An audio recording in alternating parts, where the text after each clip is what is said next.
Buenas tardes, docente. Mi nombre es Gerson Calero Cerda y hoy revisaremos si fue beneficiosa la reforma agraria de 1969. Antes de la reforma, nuestro país contaba con una estructura de propiedad de las tierras extremadamente desigual. Existía el sistema de haciendas, donde muy pocas familias, conocidas como terratenientes o gamonales, concentraban la mayor extensión de tierras fértiles. Por el contrario, la mayoría de la población que vivía en el campo y en la sierra trabajaban en condiciones de servidumbre, sin derechos, sin acceso a la educación y sometida al poder absoluto del dueño de la tierra. Es en este contexto que Juan Velasco Alvarado promulga el decreto de ley de la reforma agraria el 24 de junio de 1969, bajo la premisa histórica: campesino, el patrón ya no comerá más de tu pobreza. A continuación, vamos a revisar cómo influyó esta reforma en tres aspectos. En el aspecto político, antes de 1969, la hacienda no era solo una unidad de producción agrícola, era el centro del poder político regional. Los dueños de las tierras controlaban las autoridades locales, las decisiones judiciales e incluso los procesos electorales. Existía un sistema feudal donde el Estado tenía poca o nula presencia en zonas rurales. Esto impedía la construcción de una verdadera nación democrática. Con la reforma agraria se produce un cambio radical. Se expropian las grandes propiedades, se elimina el poder de la aristocracia terrateniente y se rompe definitivamente con el sistema del gamonalismo.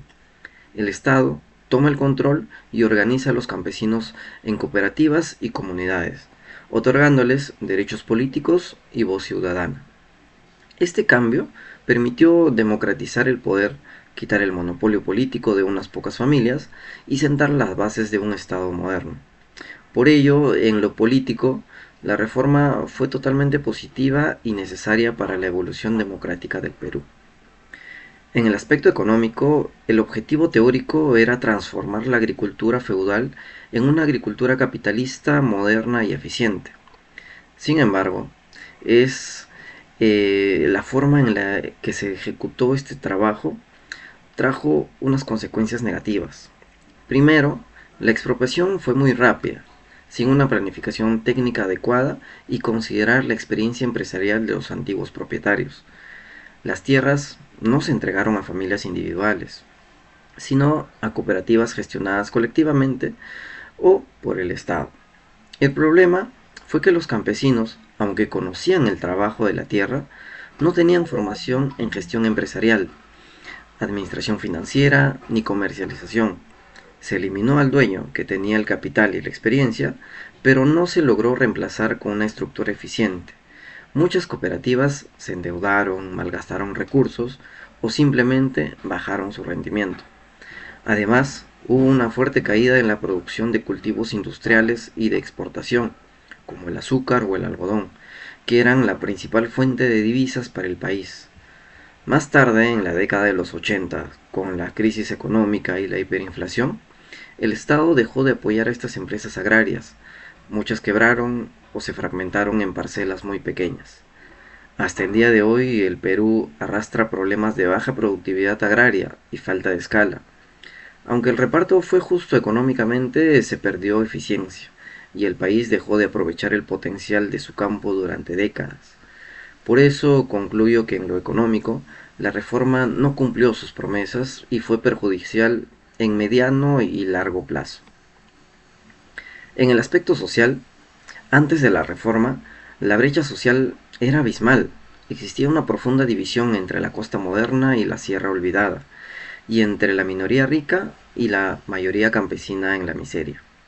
El campesino vivía en condiciones de hacinamiento, no tenía acceso a salud ni educación, y su trabajo era explotado sin ningún tipo de derechos laborales. Era una herencia viva de la colonia. La reforma agraria cambió la condición del ser humano en el campo. El campesino pasó de ser un siervo a un ciudadano con derechos y propietario de su tierra. Se reconocieron legalmente a las comunidades campesinas y nativas, se devolvieron tierras arrebatadas históricamente y se dignificó la labor agrícola. Esto redujo drásticamente los conflictos por la tierra que habían estallado en muchas ocasiones a lo largo de nuestra historia. Además, Al romperse el sistema tradicional, se inició el proceso de migración hacia las ciudades, que, aunque trajo retos urbanos, permitió una mayor integración de la población y la expansión de servicios. Desde la mirada social, la reforma rompió cadenas de explotación de casi 400 años, dio poder, voz y dignidad a los sectores más olvidados. Por ello considero que fue una reforma beneficiosa. Como se ha podido argumentar, la respuesta no es única, depende de la dimensión que analicemos. En lo político fue beneficiosa porque democratizó el poder, eliminó estructuras feudales y fortaleció la presencia del Estado en el territorio. En lo económico no fue beneficioso porque redujo la productividad, rompió las cadenas de valor y generó ineficiencias que todavía afectan al sector agrario actual. En lo social fue beneficioso porque puso fin a la explotación histórica, otorgó derechos, distribuyó la riqueza y dignificó al campesino peruano. La reforma agraria fue el cambio estructural más importante del siglo XX. No podemos juzgarla solo por los resultados económicos, porque el problema que resolvía era fundamentalmente humano y de justicia.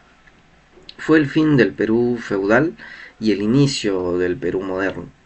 Aunque tuvo errores en su ejecución y altos costos económicos, sentó las bases para la sociedad peruana actual, más igualitaria en derechos, aunque aún con grandes retos pendientes en cuanto a desarrollo y productividad agraria.